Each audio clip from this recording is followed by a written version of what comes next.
Now, Sunday saw the world commemorating International Literacy Day. The state of South Africa's education system has long been a matter of concern, with statistics saying 81% of grade 4 learners cannot read for meaning. Deputy Chair at the Reed Education Trust, Mohale Masithela, joins us now for more. A very good evening to you. Thank you so much for your time. 81% learners cannot read for meaning. I mean, that in itself still speaks to how much work needs to be done to get these learners up to the level where they can read for understanding and depth. Talk to us about what stands out for you as we observed International Literacy Day. Good evening. Thank you for having me. In fact, the number is 82%, so you're almost there. That number is higher than it was pre-COVID. And in fact, in 2016, the number was only 78%. So it's an increasing problem. And when we say read for meaning, we mean that many of them can read the actual words, but they can't make basic inferences about the sentences. They don't understand the context of what they're reading. Equally as bad, many learners leave grade 1 without knowing the letters of the alphabet. So that's a education, early childhood development programs are needed to address these things, and the Reed Educational Trust is center in addressing these problems. With literacy being a critical component to learning, what would you say are some of the fundamentals required for a learner to become literate? Again, early childhood development, from the time a child is 2 or 3, they should be in an environment where there is literacy and books and learning. We need to, there's some good news, and just to contextualize all of this, there's some good news in the education sector.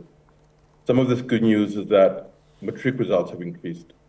2024 results, matric results were 82.9% pass rate, up from 80.1% in 2023, and 2022 was 76.4%.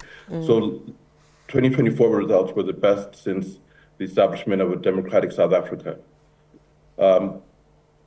More good news is that we spend 13% of government revenue on basic education. But again, there's lots of bad news, there's lots of unfortunate news.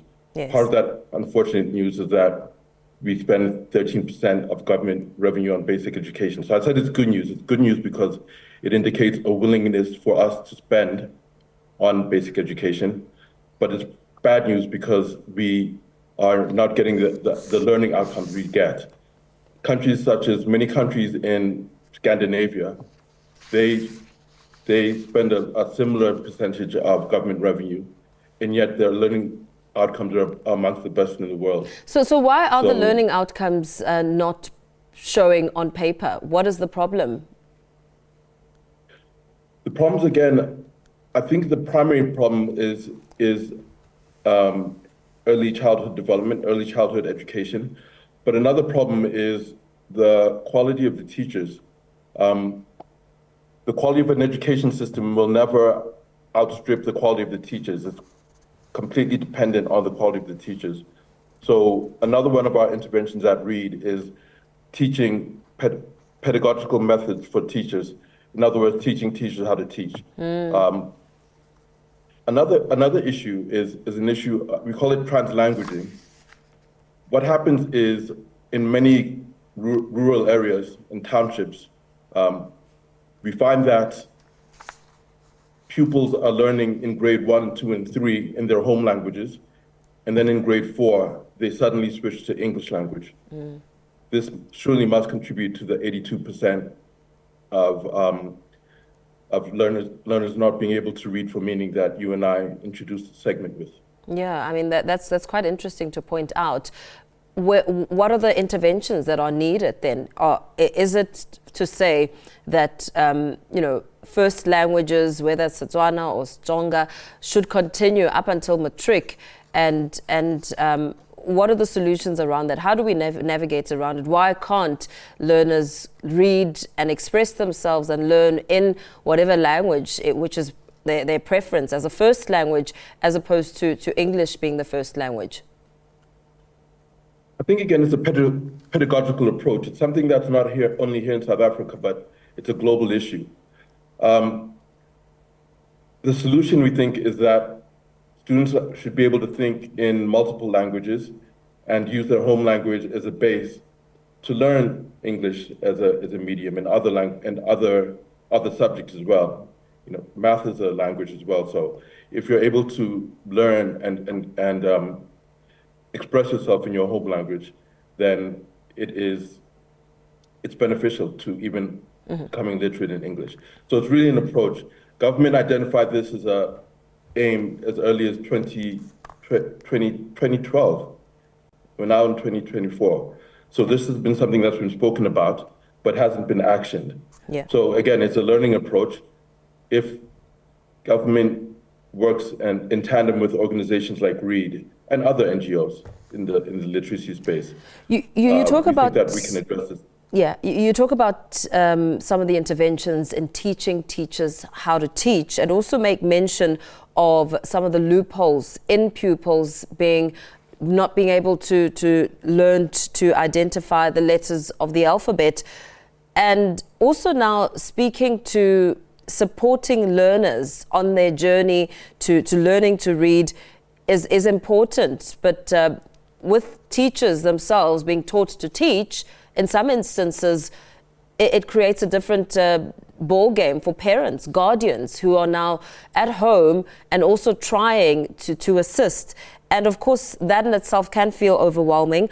How can then guardians, parents, or foundation-based learners support children with understanding? Yeah, I think a lot of education happens at the home. A lot of education happens during school holidays.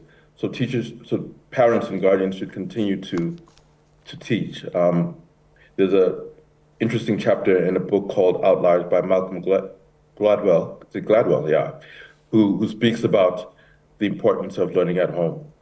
But teachers and parents should work together in tandem to create interventions for pupils. Guardians should be closely involved in monitoring the educational outcomes that the schools are targeting, and work together with the schools to ensure that their children achieve these outcomes, and monitor the programs, the curriculum that the schools are implementing. How do you make reading exciting? I mean, how do you get children to just read?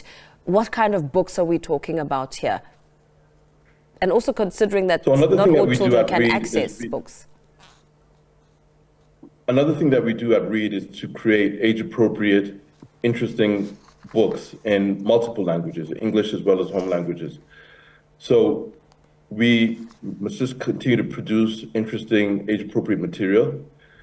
But the other thing is, as a matter of culture, I mean, you'll know as much as I, that parents should encourage their children to read. Parents often allow children to sit on devices and, focus on computers and mobile phones, as opposed to creating that momentum to read that you and I, when we were young, that our parents and teachers encouraged. So it's important that reading is prioritized in the home, and children are not just allowed to engage in these things of modern times. Very well. Thank you so much for speaking to us this evening. Deputy Chair at the READ Education Trust, Mohale Masithela, speaking about International Literacy Day.